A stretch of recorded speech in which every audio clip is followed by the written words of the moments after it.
এই গল্পটি হলো দুইটি শিশুর, যারা একই সাথে একই গ্রামে বাস করত, খেলাধুলা করত। তাদের মধ্যে একজনের বয়স 10 বছর এবং আরেকজনের বয়স 6 বছর। তারা দুজনেই খুব ভালো বন্ধু ছিল। একদিন খেলতে খেলতে তারা গ্রাম থেকে কিছুটা দূরে চলে গিয়েছিল এবং খেলার সময় বড় শিশুটা একটি কুয়ার মধ্যে পড়ে গেল। সে সাঁতার জানত না এবং সে খুব জোরে চিৎকার করতে লাগলো। আর ছোট ছেলেটি আশেপাশে তাকিয়ে কাউকে দেখতে পেল না যার কাছ থেকে সাহায্য পেতে পারে। তারপরে তার দৃষ্টি গেল একটি বালতির উপর, যার সাথে একটি দড়ি বাঁধা ছিল। সে 1 মিনিট সময় নষ্ট না করে বালতিটি কুয়ার মধ্যে ফেলে দিল এবং তার বন্ধু বালতিটি ধরল। আর সে তার সমস্ত শক্তি দিয়ে পাগলের মতো করে বালতিটি উপরে টানতে লাগলো, যতক্ষণ না তার বন্ধু কুয়ার বাইরে আসলো।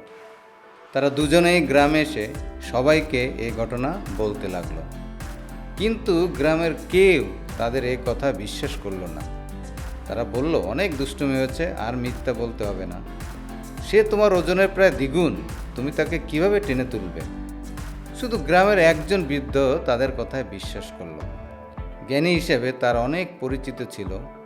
সবাই যখন শুনল যে সেই বৃদ্ধ বলেছে ঘটনা সত্য, তাহলে জেনে আসা যাক কী কারণে তিনি এটা বলছেন। গ্রামের সকল লোক জোট বেঁধে তার কাছে আসলো এবং জানতে চাইল কিভাবে এটি সম্ভব হলো। গ্রামের সকল লোক তার মুখের দিকে তাকিয়ে থাকলো।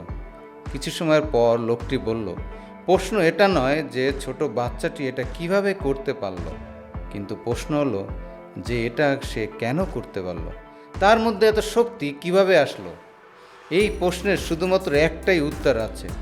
যে সময় এই বাচ্চা এটা করেছিল, সেই সময় তার আশেপাশে কেউ ছিল না যে তাকে বলতে পারে তুমি এটা করতে পারবে না। সেখানে কেউ ছিল না, কেউ না, এমনকি নিজেও ছিল না। মানুষের বিপদে যখন অন্য কোথাও থেকে সাহায্যের আশা থাকে না এবং দেয়ালে পিঠ থেকে যায়, তখন মানুষ তার সাধ্যের বাইরে গিয়েও চেষ্টা করতে পারে এবং বেশিরভাগ ক্ষেত্রেই সফলতা পায়।